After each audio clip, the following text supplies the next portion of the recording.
say a few words before I offer the mic to our beloved leader Vijay Ramkhalji. I have always said that Thansa is our main motive. Greater Tipraland हमारा main मकसद है. ये एक movement है. इस movement में कोई व्यक्ति बड़ा नहीं है. ये मूवमेंट एक ग्रेटर तिप्रालैंड के लिए है, हमारे इंडिजिनस लोगों के लिए है.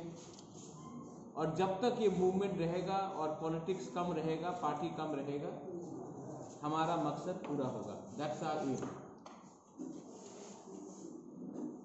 फ्रॉम डे वन मैंने थानसा यूनिटी, एकता के बारे में बात किया है. मैंने कहा है पुइला जाति उलो पार्टी या पुइला जाति उलोगो जाति, मतलब कि पार्टी को आप पीछे रखिए और लोगों का इंटरेस्ट आप सामने रखिए. मैंने पहले भी बहुत अपील किया था और आज I would like to offer the stage, क्योंकि आज आपको शायद बहुत यंग जर्नलिस्ट को मालूम नहीं होगा, लेकिन आज फाउंडेशन डे है फॉर TUJS. और आज on this historical day which is the foundation day of TUJS, मैं चाहता हूं कि विजय बाबू, विजय रामफल जी, जगदीश देवर्मा, शिवचरण, हमारे उमाशंकर, हमारे सीनियर लीडर्स यहाँ में हैं, INCT से जो भी हैं, उनको एक फॉर्मल अनाउंसमेंट करना है. और उसके बाद if there is any question I will be happy to answer them along with all the leaders. और one last point I would like to add before Vijay Babu speaks. I have a major announcement. आज से तिप्रा मोथा, फिर से please read what I am saying, Tipra Motha का president, अध्यक्ष विजय कुमार रामफल होगा. This is a formal announcement और ये मेरा, हम लोग का पॉइंट है. I am formally announcing Vijay Kumar Hrangkhawl as the president of Tipra Motha. Now I offer the mic to the honourable Vijay Babu. Illegal who have come. No, illegal. See, I know that there are a lot of people who are misguided and they say anyone who is illegal, anyone, if regardless of religion, कोई religion और जात देखकर मैं नहीं बोल रहा. Anyone who is illegal, they should not be given the same right as you or me. आज दलाई लामा हिंदुस्तान में रह रहा है 1959 से. दलाई लामा तो वोटिंग नहीं कर रहा है ना, दलाई लामा तो मुख्यमंत्री नहीं बन रहा है. तो हम नहीं बोल रहे हैं कि उनको फेंक दो, हम बोल रहे हैं कि उनका जो अधिकार है, जो हमारा अधिकार है, सेम प्रिविलेजेस नहीं मिलना चाहिए. हम यही बात बोल रहे हैं. एंड जो CA निकला, अगर आप देखेंगे इंदिरा मुजीब पैक्ट, अगर आप देखेंगे ATTF अकॉर्ड, आप TNB अकॉर्ड देख लीजिए, असम अकॉर्ड देखिए, आपने उसको छोड़ के आप सामने आ गए.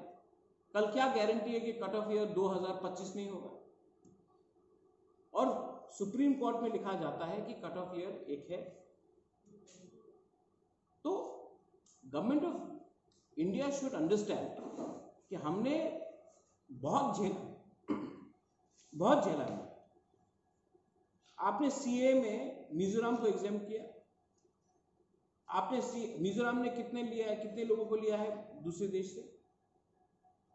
आपने मणिपुर को एग्जाम किया इनर लाइन परमिट लाकर, आज तक मणिपुर ने कितने लोगों को रखा है. आपने अरुणाचल को एग्जाम किया, नागालैंड को एग्जाम किया, और जो स्टेट, जो राज्य जिसने पहले से इतने लोगों को लिया है, आपने उनको बोला वापस रखो. ये तो अन्याय है ना. आप उनको भी बोले रखने के लिए दूसरे स्टेट्स को. तो गवर्नमेंट किस आधार में चूज करती है कि ये ठीक है और इनको रखना चाहिए, इनको नहीं रखना चाहिए? यहाँ के लोगों को छोड़ दो, वहां के लोगों को बचाओ। ये किस आधार में करता है? कानून तो सबके लिए एक होना चाहिए, नॉर्थ ईस्ट में तो एक होना चाहिए। और आप देखो अरुणाचल का कोई बॉर्डर नहीं है, बाउंड्री नहीं है, उनको आपने एग्जेम्प्ट किया। मणिपुर का कोई बाउंड्री नहीं है बांग्लादेश के साथ, आपने उनको एग्जेम्प्ट किया। नागालैंड का कोई बाउंड्री नहीं है, सिक्किम का कोई बाउंड्री नहीं है, आपने एग्जेम्प्ट किया। और मेघालय, त्रिपुरा और आसाम जिसका बाउंड्री है, उनको आपने बोला एग्जेम्प्ट नहीं करेंगे। तो ये वोट बैंक का पॉलिटिक्स है। आग पश्चिम बंगाल में था, बलि दिया आपने नॉर्थ ईस्ट को।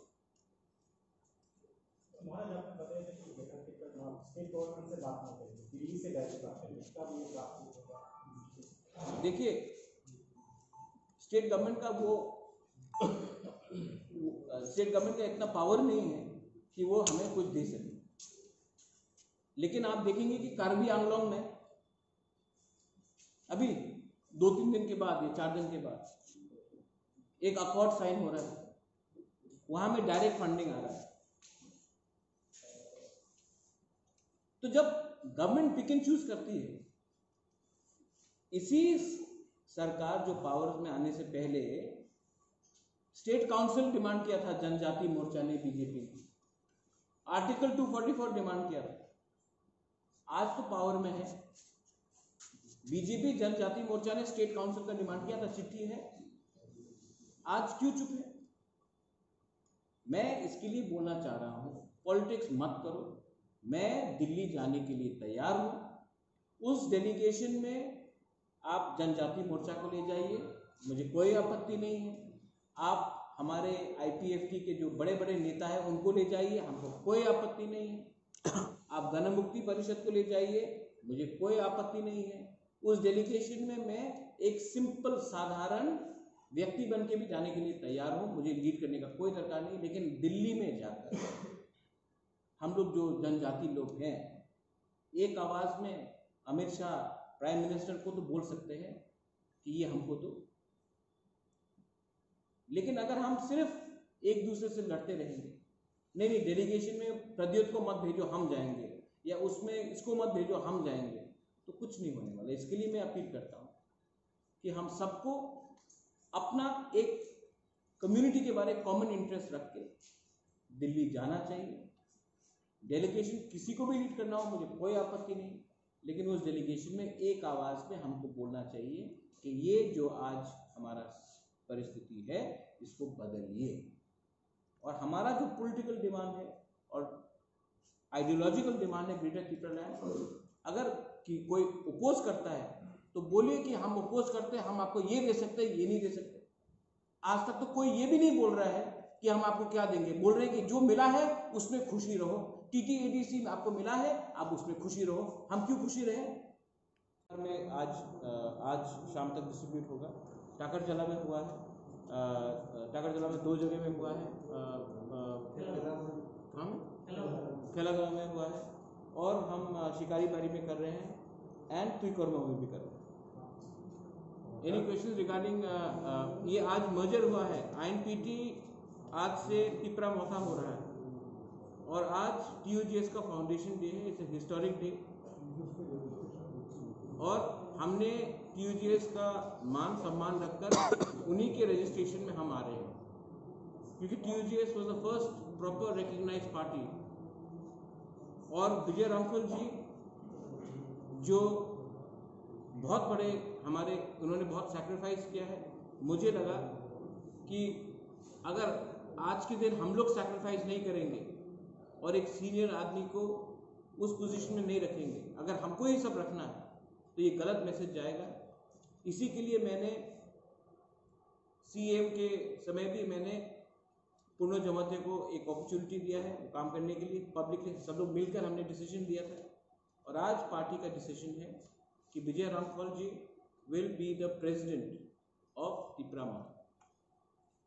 My last question, एक कमेटी बनाया गया जिसमें आप और वीके रामफल जी हैं, who will be advising the council, अभी तक कुछ एडवाइस दिया गया है या फिर कुछ कंसिडरेशन में है? कमेटी अभी तक जब अप्रूव होगा तभी हम ऑफिशियली दे सकते हैं। तो ये कमेटी जब विल बी टेबल्ड, जब ये अप्रूव होगा, उसमें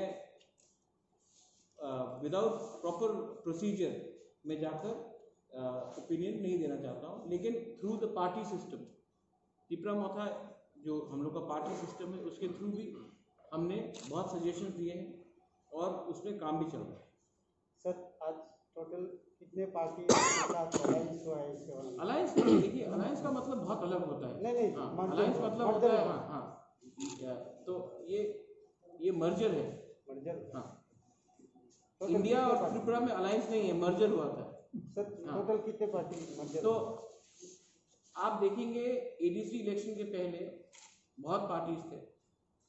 आज के दिन आईपीएफटी तिपराहा, आईएनपीटी, तिपरालैंड स्टेट पार्टी, तिपरा मोथा, हम सब एक पार्टी हो चुके। और आई थिंक आप AIMPC ने हमें 100% सपोर्ट किया है और उन्होंने कहा कि वो इलेक्शन नहीं लड़े। तो आप देखेंगे कि आज के दिन, आज से 2-3 महीने पहले सब लोग बोलते थे इतना पार्टी है, रीजनल पार्टी है। आज सिर्फ 1 या 2 रीजनल पार्टी रहा है ग्राउंड में।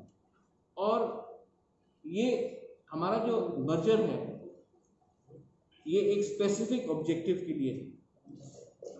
हम ग्रेटर त्रिपुरालैंड चाहते हैं, हम NRC त्रिपुरा में चाहते हैं, हम CA के खिलाफ हैं, हम illegal migrants irrespective of religion, community and caste उसके खिलाफ है। और ये हम लोग का, मैंने देखा है कि आज लोग ने कुछ क्वेश्चंस मोनिहार को भी पूछा। हम लोग एक मूवमेंट है और अपना मूवमेंट हम अपने आइडियोलॉजी में रह के ही करेंगे, हम लोग इसमें कॉम्प्रोमाइज़ नहीं करेंगे। तो जो आप लोग कह रहे थे, किसी ने सवाल पूछा कि अलायंस क्या होगा, इलेक्शन में क्या होगा, आप एक चीज़ सब लोग प्लीज़ समझ लीजिए, ये अपने सोच से हटा दीजिए। हम यहाँ में निगोशिएट करने नहीं आए हैं, हम यहाँ में अपना डिमांड लेकर आए हैं। जो हमारा डिमांड राइटिंग में देगा, जो हमें अश्योरेंस देगा, हम उनसे बात करेंगे। अगर नहीं दिया राइटिंग में तो हम किसी से बात नहीं करने वाले। As you have said about the CA, the state government has violated the Forest Conservation Act. After destroying 250 hectares of forest land for urban settlement of the forest. What's your reaction?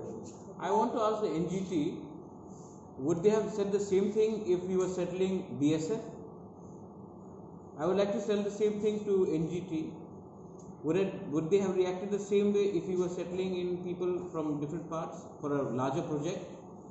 Many projects have come out, many projects were given to make a dam in Hatay Kothar side. At that time, did they react?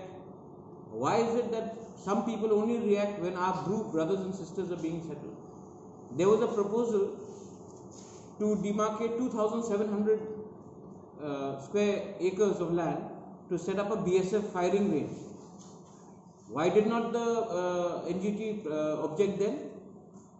So it is very clear, जब BSF के लिए करते तो उनको problem नहीं होता है, जब हमारे ग्रुप के लिए करते तो उनको प्रॉब्लम होता है।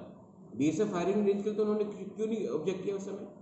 तो ये जो पिक एंड चूज है, सिलेक्टिव है, इसके बारे में हमको विचार करना पड़ेगा और स्टेट गवर्नमेंट को रिस्पॉन्ड करना है। स्टेट गवर्नमेंट रिस्पॉन्ड करेगा, लेकिन हमारे ग्रुप को गवर्नमेंट ऑफ इंडिया ने आश्वासन दिया है। अगर NGT गवर्नमेंट ऑफ इंडिया के आश्वासन के खिलाफ जाता है तो गवर्नमेंट ऑफ इंडिया को तब बताना चाहिए कि कहाँ में, अगरतला में बहुत जगह है, अगरतला में सेटल कर दो। ADC में बहुत जगह है, we are ready to give land. ADC में हम लोग जमीन देने के लिए तैयार है, बात करो, हम दे देंगे जमीन, लेकिन हमसे कंसल्ट भी तो किया जाए। नोबडी इज कंसल्टेड अस, हम रेडी हैं। और ये जो NGT का क्वेश्चन है वो स्टेट गवर्नमेंट को रिस्पॉन्ड करना चाहिए। हाँ, any question? It's been almost 2 months since the Elders Council was formed. We had promised prior to the election that a white paper would be released. Yes. It is yet to be done. No, it is being done. On the 24th, we have the council sitting. In fact, it's a very good question.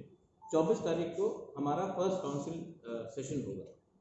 उस time हम लोग white paper present करेंगे कि कितना रुपया हमारे पास आया है, कितना रुपया कौन से डिपार्टमेंट से आता है, ओएनजीसी से कितना आता है, एक्साइज से कितना आता है, फॉरेस्ट से कितना आता है, कितना रुपया हम खर्च करते हैं फॉर सैलरीज, कितना रुपया जाता है एजुकेशन में, कितना रुपया जाता है सोशल वेलफेयर में, फिशरीज में, ये पूरा हम लोग काउंसिल सेशन में प्रेजेंट करेंगे। उसके बाद ये पब्लिक डॉक्यूमेंट होगा, आप अपने न्यूज़पेपर में, अपने मीडिया हाउस में बड़ा बड़ा करके देखिए, क्योंकि सबसे इम्पोर्टेंट चीज़ है आज के दिन 80 to 85% जो पैसा आता है वो सैलरी में चला जाता है। और ये हमारा दुर्भाग्य है कि हमने बिल्डिंग्स बनाया है लेकिन बिल्डिंग्स को मेंटेन नहीं किया। एडीसी ने डिपार्टमेंट्स बनाया है लेकिन डिपार्टमेंट से पैसा नहीं है, और हम कहते हैं कि हमने इतना दिया है। आज एडीसी में हमने सिर्फ 5 या 6 हज़ार लोगों को नौकरी दिया है और थोड़ा अमीर बनाया है, और 9 लाख लोग जो उसके बाहर है उनको हमने कोई सुविधा नहीं दी है। सो 24 तारीख को सेशन में, जब सेशन शुरू होगा, our chairman is here, we will present this white paper so that even the media knows. आप लोग बड़ा बड़ा करके छापिए, क्योंकि पब्लिक को मालूम होना चाहिए कि रुपया कहाँ जा रहा है। Also asking you about, आपने कुछ दिन पहले बताया था कि ऑक्सीजन कंसंट्रेटर दिया, आपने बोडोलैंड को दे दिया, और हम लोगों को बोलते हैं जो मिला उसमें खुशी रहो।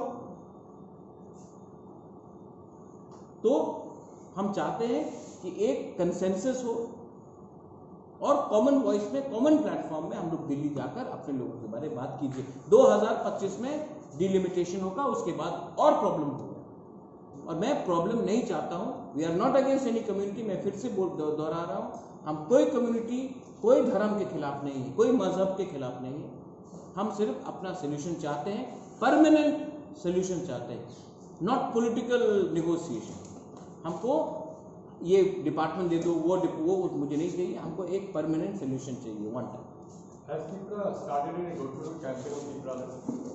We have started a whispering campaign, but because this corona lockdown was there, that's why उस time I have created TWF, Tripura Women's Federation, YTF, Youth Tripura Federation, and now the senior committee has come, and by the 18th to 20th, once this corona का ये कम होता है, हम लोग door to door seminars, मैं खुद हर district में जाके मैं खुद अपने वर्कर्स को एड्रेस कराऊंगा, उनको क्लासेस दूंगा, हमारा आइडियोलॉजी क्या है, हम किसी के खिलाफ नहीं हैं, हम लोग शांति से, I don't believe in violence, मैं नहीं चाहता हूं कि किसी मारपीट हो, दंगा हो, झगड़ा हो, मैं शांति से अपना आइडियोलॉजी स्प्रेड करना चाहता हूं। और मैं बोलना चाहता हूं कि एक दूसरे से लड़के, एक कम्युनिटी दूसरी कम्युनिटी से लड़के किसी को फायदा नहीं होगा। हमको बात दिल्ली में करना है, गांव में एक दूसरे को मार के झगड़ा करके कुछ नहीं मिलेगा। যারা উপস্থিত, প্রথমে আমাদের মহারাজা এই ত্রিপুরা রাজ্যের সর্বশ্রেষ্ঠ রাজা মহারাজা জগন্নাথকে আমার প্রণাম জানাই। আমি আপনারা যারা এখানে এসেছেন, প্রিন্ট মিডিয়া, ইলেকট্রনিক্স মিডিয়া, বিভিন্ন পত্র-পত্রিকার সাংবাদিক ভাই ও বোনদেরকে আমার আন্তরিক অভিনন্দন। আমার নাম মনিহার দেববর্মা, আমি ভারতীয় জনতা পার্টি ত্রিপুরা প্রদেশের সেক্রেটারি, এক্সিকিউটিভ মেম্বার। আমি নিজের ইচ্ছায় গত 7 তারিখে আমি প্রেসিডেন্ট শ্রদ্ধেয় ডক্টর মানিক স্যার কাছে আমার রিজন লেটার দিয়েছি। এরপরে আমি নিজের ইচ্ছায় আজকে মহারাজার নেতৃত্বে যে রাজনৈতিক দল ত্রিপুরা মথা, সেই মথাতে জয়েনিং করতে চলেছি। আপনারা সবাই জানেন যে আমাদের এই সারা ত্রিপুরা রাজ্যে মহারাজা একটা খাঞ্চা যে সুর নিয়ে আজকে আমরা যারা প্রথমে আঞ্চলিক দল ত্রিপুরা রাজ্যে টিউজডেস, সেই টিউজডেস আমলে আমি 1988 থেকে আমার রাজনৈতিক জীবন শুরু। আজকের দিনে টিউজেস এবং ত্রিপুরা মাথা এক হতে চলেছে। সেই দিনে সেই সুবর্ণ সুযোগে আমি একজন বাদ থেকে হয় না, আমি একজন ত্রিপুরা আশা এবং ত্রিপুরী যুগ হিসাবে আমিও এই ত্রিপুরা রাজ্যে থানচার দিকে আমার, যেহেতু আমাদের জনজাতিদের বুক খুলে মন খুলে কথা বলতে পারবো, দাবি করতে পারবো বলে আমি এই আঞ্চলিক দলে আজকে সামিল হচ্ছি। সবাইকে ধন্যবাদ। আমি অন্তত পক্ষে যেই মাত্র পাতি করেছিল আমাদের মহারাজা, যেই মাত্র ত্রিপুরা মাথা পাতি করে বসেছিল সিদ্ধান্ত নেওয়ার দরকার ছিল, কিন্তু আমার চিন্তাধারা একটু কম ছিল, দুর্বল ছিল, সেই কারণে আমি একটু পরে আসতে। মূলত কি লক্ষ্যমাত্রা, কি উদ্দেশ্য নিয়ে এখন আপনার সামনের দিনের যে পথ? সামনে আমাদের গ্রেটার ত্রিপুরা লাইন, এই ত্রিপুরাকে আরও সুন্দর করার জন্য সবাই একতাবদ্ধভাবে আমরা সংগ্রাম করব। মহিলা, যুবক, আমরা সবাই একসাথে সংগ্রাম করব এবং আমাদের ত্রিপুরার জন্য আমরা সংগ্রাম করি, আমাদের অস্তিত্ব রক্ষার জন্য আমরা আদায় করি। যদি ধারণা বা কাল্পনিক 2023 সাল রাজ্য রাজনীতিতে এমন পরিস্থিতি সেখানে যদি ইসলামসা এবং বিজেপি বিধানসভা নির্বাচনে আঘাত করে, এক্ষেত্রে আপনারা আজকে সেটা তো আমি বলতে পারবো না দাদা, সেটা আমাদের হাইকমান্ড আছে, ত্রিপুরা মাথা এবং বিজেপির হাইকমান্ড আছে, ওরা বলবে। এটা তো আমাকে জিজ্ঞাসা করবেন না আপনারা। আমি এই মাত্র আমি জয়েন করেছি, আমাকে জিজ্ঞেস করতে তো হবে না। আজকে ফিরেছি, কিছু হয়নি, কেউ কিচ্ছু বলেনি আমাকে, কিন্তু আমার রাজনৈতিক জীবন প্রথম আঞ্চলিক দল থেকেই শুরু, এটি থেকে। কিন্তু বিভিন্ন কারণে আমি একসময়, আপনারা যারা সাংবাদিক, পুরানা সাংবাদিক বন্ধুরা সবাই জানে, একসময় আমি কংগ্রেসে ছিলাম, এরপরে আমি 2016-তে বিজেপিতেও ছিলাম, সেখানেও আমি প্রদেশেই দায়িত্ব পেয়েছি। কিন্তু বিজেপিতে ভালোই আমাকে রেসপন্স দিয়েছে, আমিও ভালোই কাজ করেছি, আপনারা সবাই জানেন। কিন্তু আজকে সারা ত্রিপুরা রাজ্যে আমাদের ত্রিপুরাসার সবাই এক, সবাই থানচার দিকে এগোচ্ছে, গ্রেটার ত্রিপুরা লাইন চেয়ে সবাই আন্দোলনে যাচ্ছে। আমি কেন বাদ যাব? সেই জন্য আমি এই ত্রিপুরা মাথাতে এসেছি। তো পূর্বেও তো আপনাদের দাবি ছিল যে পৃথক রাজ্যে, তো সেই দাবিটা কি হচ্ছে যে আপনাকে মানে দিল্লি থেকে এসে বলছেন কোনখানে দাবি ছিল আমাদের? আমি তো আইপিএফটি করিনি, আমাকে প্রশ্ন করলে তো আপনারা পাবেন না, আমি তো বিজেপি করি। যারা শরীরকে জিজ্ঞেস করবেন আপনারা, যারা আইপিএফটি করেছেন ওদেরকে জিজ্ঞেস করবেন। আমি তো বিজেপি করেছি, আমি তো সেখানে নেই। এই 30 বছর বা 30 বছর সময় পর রাজ্যের জনজাতিদের বিকাশ এবং বিজেপি কোনো ভূমিকা পালন করতে পেরেছি বলে আপনারা মনে করেন? আমি সরকারের কোনো কাজকর্মের দিকে, আমি যেহেতু সরকারের কোনো পদে আমি নেই, সেই জন্য আমি বলতে পারবো না। আমি যেহেতু সংগঠনের কাজে জড়িত, আমি সংগঠন করেছি, সংগঠনের কাজের জন্য আমি বলতে পারি। সাংগঠনিকভাবে কি মানে কোনো সন্তুষ্ট কিনা? সাংগঠনিক আমরা একটু উইক আছি বিভিন্ন জায়গাতে, উইক সেই কারণেই, কারণ ইলেকশনের সময় যে সময় টিকিট দেওয়া হয় বিজেপি আইপিএফটি, সে সময় সমানভাবে দেওয়া হয় না, কোনো সময় বিজেপি বেশি, কোনো সময় আইপিএফটি বেশি। সেই মোতাবেক কোন জায়গাতে কোন রাজনৈতিক দল বেশি সংগঠন ভালো, সেই জায়গাতে সেই রাজনৈতিক দলকেই প্রার্থী দেওয়া দরকার, কিন্তু সেইভাবে দেওয়া হয় না। সেই জন্য সাংগঠনিক দিক দিয়ে একটু কোনোখানে দুর্বল, কোনোখানে একটু স্ট্রং হতে পারে। এই বিষয় নিয়ে সাংগঠনিক বিষয় নিয়ে কি আপনারা উপরে মহলের কার সঙ্গে বা যারা কথা বলেছেন? না না, ওরা যারা মোর্চাতে আছে, যারা জনজাতি মোর্চাতে আছে তারা বলবে। আমি তো একজন প্রদেশে আছি, আমি কিসের জন্য বলবো? যারা দায়িত্বে আছে তারা বলবে, আমি তো দায়িত্বে নেই, আমাকে তো দায়িত্ব দেয় না, আমাকে তো শুধু একটা বিধানসভা দায়িত্ব দেওয়া হবে।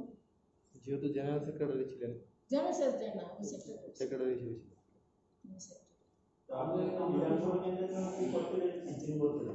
হ্যাঁ, আপনি আপনার বিধানসভা কেন্দ্রের জন্য 3 বছর কি করেছেন? 3 বছর কি করেছি? আমি সমর্থন করেছি, আপনি মন্দ করেছি, বুথ করেছি, শক্তি কেন্দ্র করেছি, কৃষ্ণা প্রমুখ করেছি, ওগুলোই তো আমাদের দায়িত্ব, যেটা দায়িত্ব দেওয়া হয় সেটাই করেছি আমি। জনগণের সাথে যেটা আমাকে প্রশাসনে কোনো দায়িত্ব দেওয়া হয় না, আমি কিভাবে জনগণের সাথে করব? যারা ওই এলাকার এমএলএ করবে, বিধায়ক করবে, ভিসি চেয়ারম্যান করবে, ভিসি চেয়ারম্যান আইপিএফটি থেকে ওইখানে, এমএলএ আইপিএফটি থেকে, আমি কিভাবে করব? আমার সঙ্গে এখন যেহেতু করোনার মহামারী চলছে, সবাই বলছে যে গ্রামে গঞ্জে আমরা গিয়ে আমরা জয়েনিং করাবো, তো সেই জন্য আমরা গ্রামেই থাকবো। সেই জন্য কেউ আসেনি, শুধু একজন এসেছে, উনি হচ্ছে বুথ প্রেসিডেন্ট। আমরা টাকারজলা বিধানসভা সায়ারানি দেখব। মোটামুটি কতজন আপনারা জয়েন করছেন? আমি বিজেপি থেকে আমরা দুইজন মহিলা, দুইজন।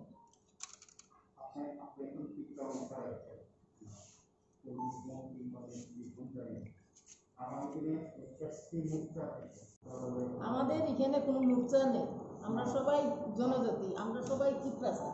এখানে কোনো মোর্চা হয় না, শুধু যুবক একটা সংগঠন হয়, মহিলারা সংগঠন হয়, কিন্তু মোর্চা এটা তো ন্যাশনাল পার্টি না, মোর্চা হিসাবে এটা হয়।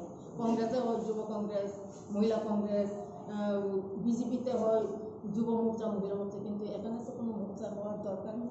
এখানে তো শুধু তীব্রাজক এবং তীব্রাসা এবং যুবক।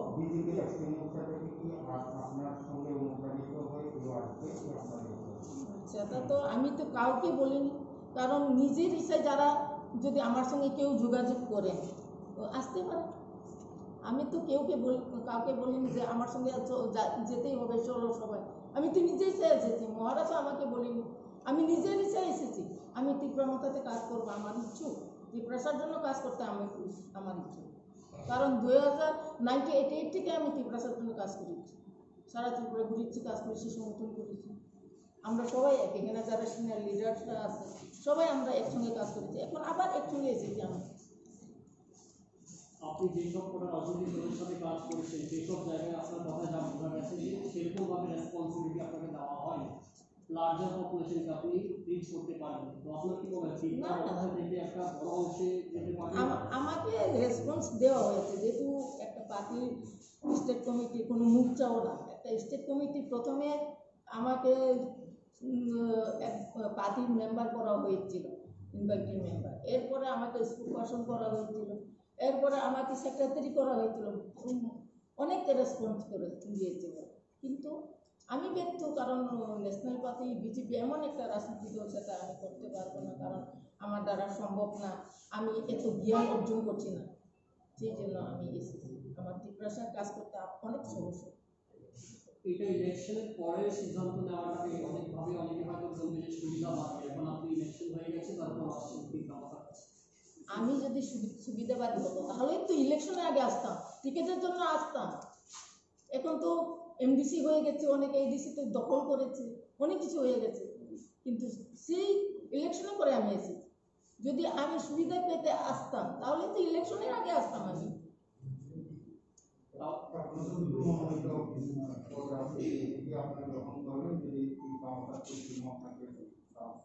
কি বলছেন দাদা? সেটার জন্য আমি আসিনি। নমিনেটেড এটা কাকে কি দেবে, রাজ্যপাল কাকে দেবে, এটা তো রাজনৈতিক, আমিও বেশ কিছু বুঝি। এটা আমাদের বিরোধীদের দল থেকেও দেওয়া যায়, যেটা প্রশাসন আছে ইয়েতে, মানে রাজ্য সরকার এবং এডিসিতে, এটা রাজ্যপাল যাকে দিবে সেই পাবে। 2023 ইলেকশন রয়েছে, যেটা খুব গুরুত্বপূর্ণ হবে। তীব্রমাতা প্রথমবারের নতুন মত করে এডিসিতে ক্ষমতায় এসেছে। 23 একটা ইলেকশন বিশাল সময়, সেটাকে কিভাবে দেখছেন? এবং বিজেপিতে আপনি ছিলেন, আপনি জানেন সেই পলিটিক্যাল পার্টি কিভাবে পলিটিক্স করতে হয়, এটাকে কিভাবে ট্যাকেল করতে?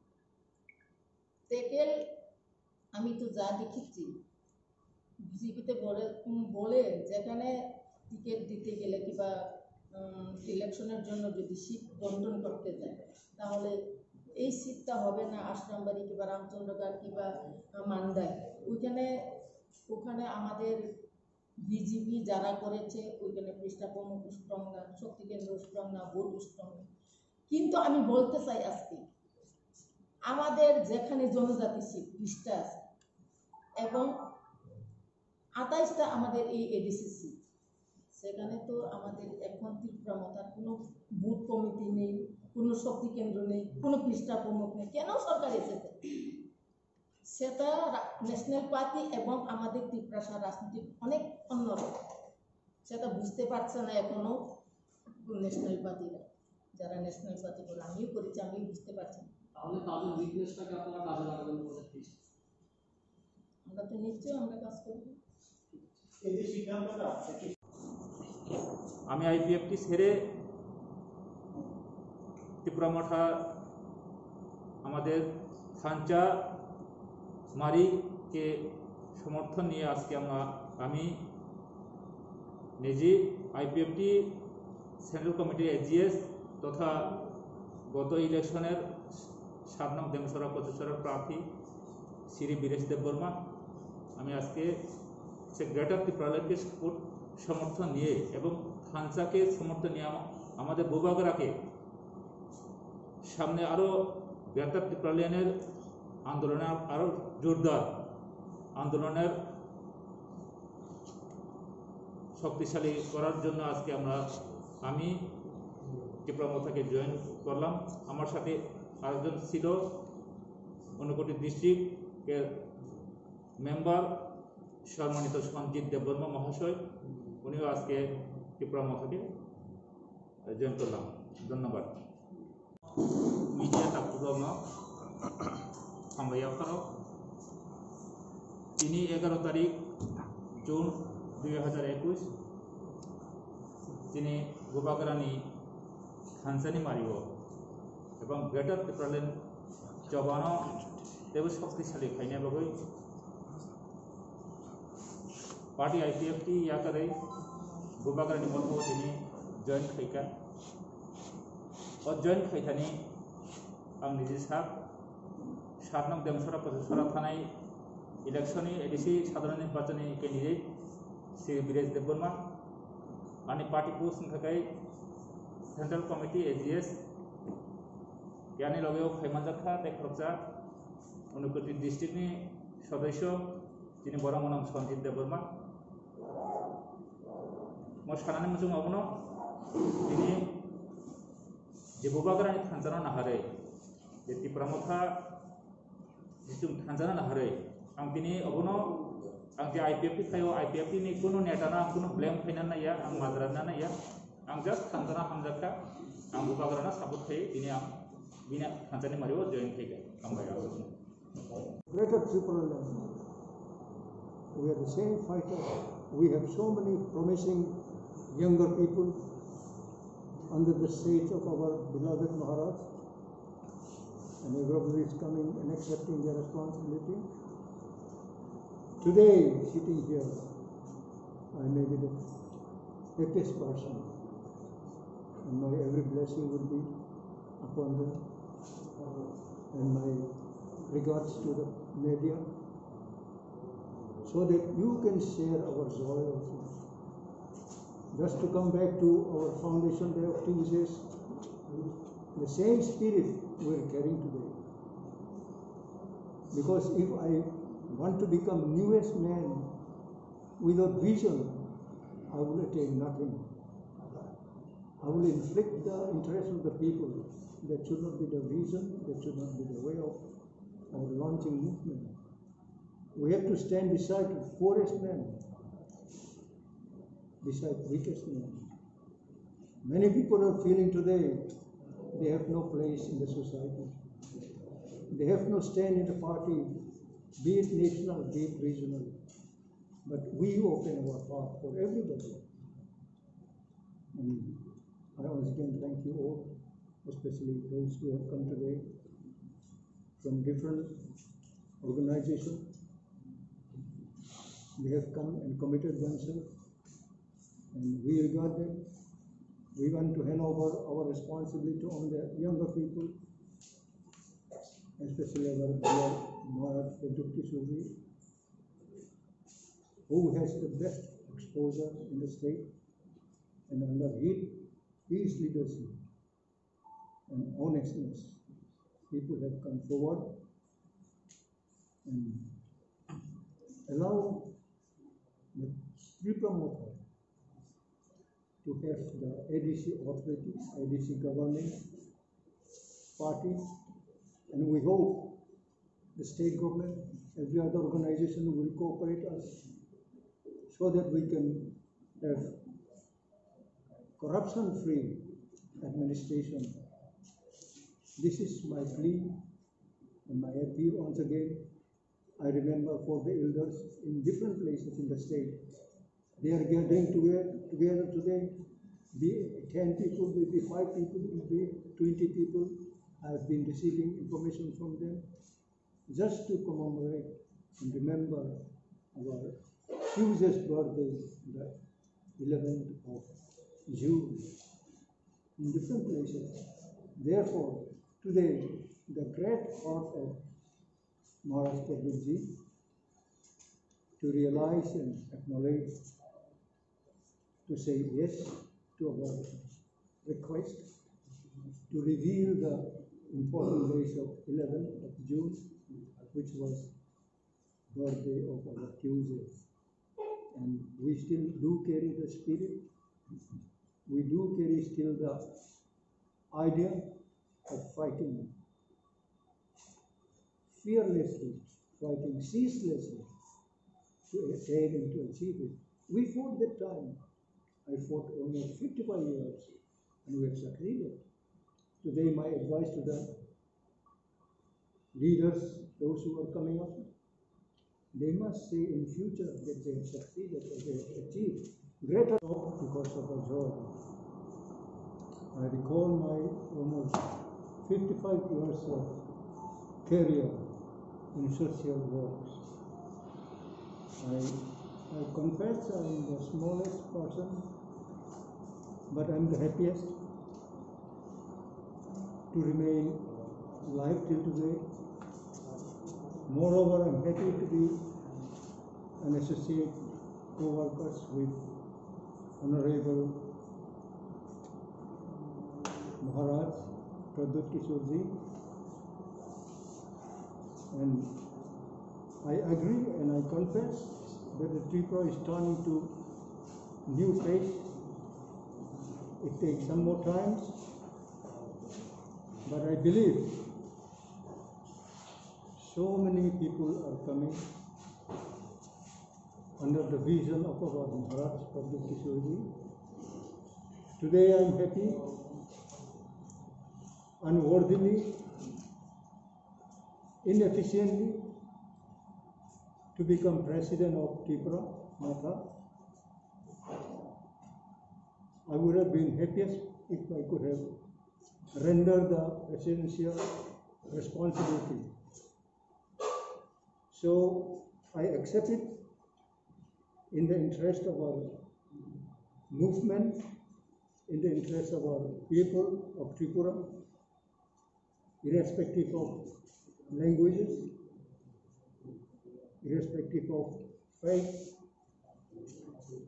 irrespective of our likeness. So today, as Maharaj has spoken, historical foundation day of Tuesday, which was held at Kanta Kobrapara on 10th and 11th of June 1967.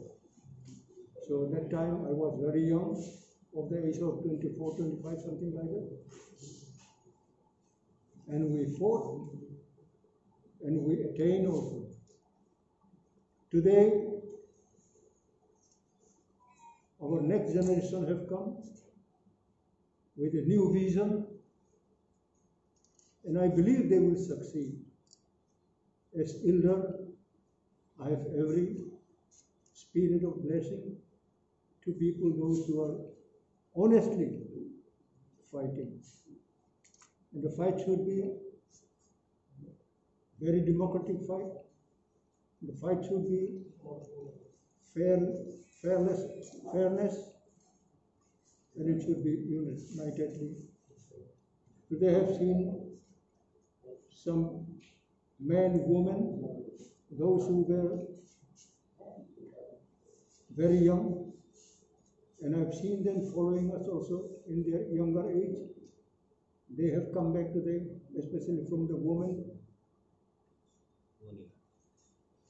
Madam Monihar,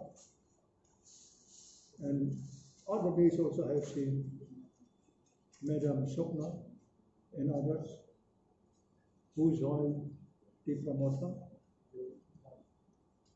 I thank them very much from the core of my heart, and all of you today, to declare our newness, new dream, new vision, to attain our greater triple land. We are analyzing, we are talking about the greater triple land. It should be attained, and we are trying to step on to meet the authorities at the central government so that they can sympathize our cause. And they should know that we cannot give up. When I started fighting from 1966, 1967, we fought and we attained, we succeeded.